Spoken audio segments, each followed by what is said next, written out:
Let's take your colors from this to this. Option 1.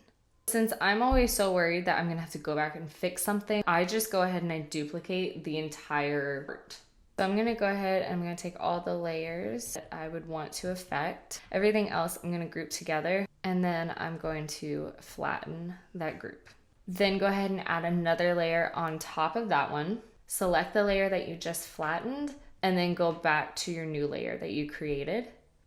And then with any big solid brush, pick any color or colors that you want. I usually use 3 colors with this technique. A blue like that. I'm gonna take a red in between a purple.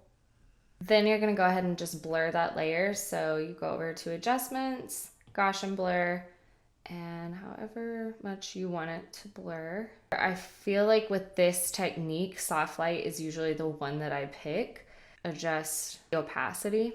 And you're done. I typically like to use that technique on a full body drawing or maybe like the torso up. Option 2. I'm just gonna make a new layer on top of pretty much everything, and I'm gonna go ahead and set that to overlay. With this technique, overlay tends to be the one that works best for what I'm going for.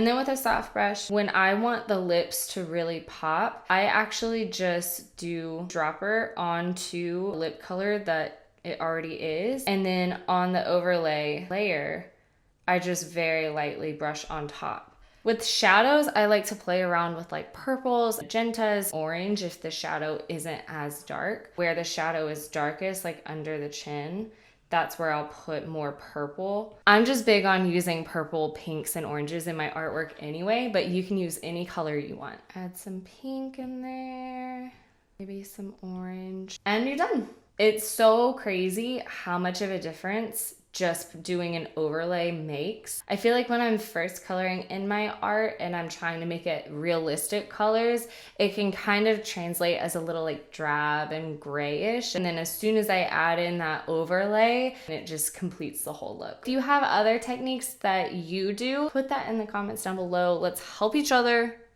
I hope this helped, and if you want to see more tips and tricks, let me know in the comments below what you would like to see. Love ya!